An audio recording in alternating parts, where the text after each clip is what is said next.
Have you ever wondered what the devil looks like in different religions and cultures? Is he always a horned creature with a fiery tail and burning eyes? Or maybe a radiant and beautiful angel, hiding pure darkness beneath a deceiving appearance?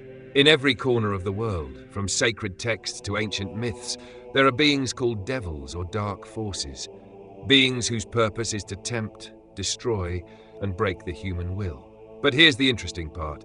The image that each religion presents of the devil is completely different. Sometimes he's a rebel against God. Sometimes he's the symbol of temptation. And sometimes he's just a reflection of our own fears and weaknesses.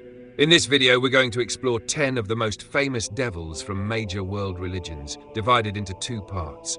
So if you're into mythology, hidden religious meanings, and the darker secrets of history, make sure to stay with me until the end, because we're about to enter a world that many don't dare to even look at. Number 1. Lucifer, in Christianity. He was one of God's most magnificent angels, an angel of light with radiant wings and a voice that filled the heavens. Among thousands of angels, he stood out. His name meant morning star or bearer of light. But slowly and silently, pride took root in his heart. He no longer wanted to serve God. He wanted to become God. So he rebelled against divine command. The result, he was cast down into hell. From that moment, Lucifer was no longer the shining being of light. He became the symbol of rebellion, pride, and deception, a force that tempts humanity with a charming smile, inviting them down the same path of ruin. In many Christian interpretations and even some mystical traditions, Lucifer and Satan are considered the same being. Iblis in Islam. Iblis was a being made of fire, not an angel, nor a human, but a jinn. Through worship, he rose so high that he stood among the ranks of angels for years. But when God created Adam from clay and ordered all to bow to him, Iblis refused. With burning pride, he said, "I am made of fire and he of clay. I am superior."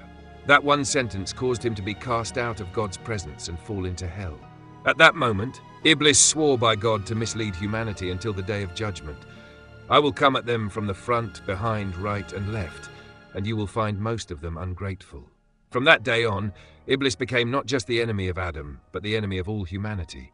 A quiet, whispering voice that creeps into hearts, calling people toward doubt, sin, and disobedience. Number 3. Satan in Judaism and Christianity. In the beginning, Satan wasn't the absolute enemy we imagine today. In ancient Jewish texts, especially in the book of Job, he wasn't a rebellious being, but a servant of God assigned to test humans. He played the role of a heavenly prosecutor. In the story of Job, it is Satan who comes before God and says, "Is your servant truly faithful, or is it just because of the blessings you've given him?" With God's permission, he puts Job through suffering to test his faith. But over the centuries, this image changed. As Christian theology developed, Satan transformed from a divine agent into a sworn enemy of God, a being who rebelled, was cast down from heaven, and now waits in ambush for humanity.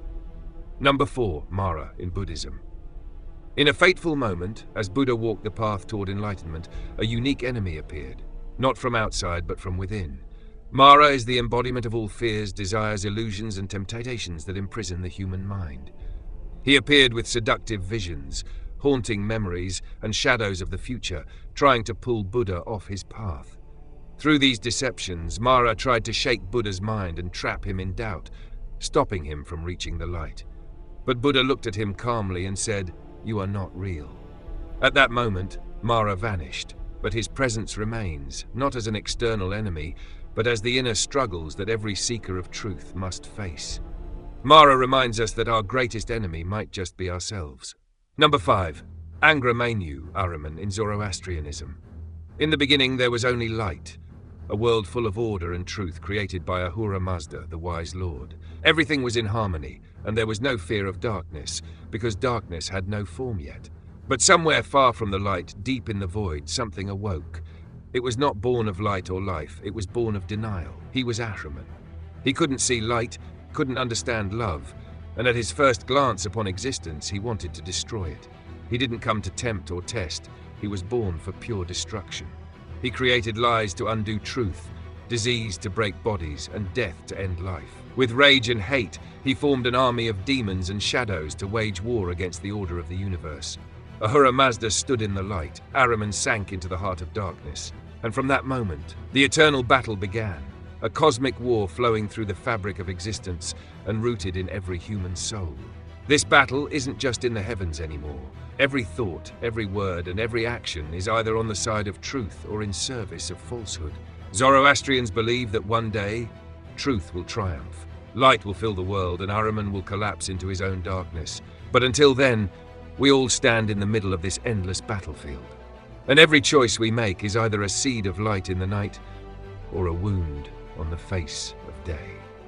Thank you so much for staying with me until the end of the video. I truly hope you enjoyed it. If you want the next part of this series, be sure to let me know in the comments, and I'll get to it soon. And if you'd like to support me, all you have to do is subscribe to my channel, like the video if you enjoyed it, and hit the notification bell so you don't miss the next one. That's it for now. Until the next video, goodbye.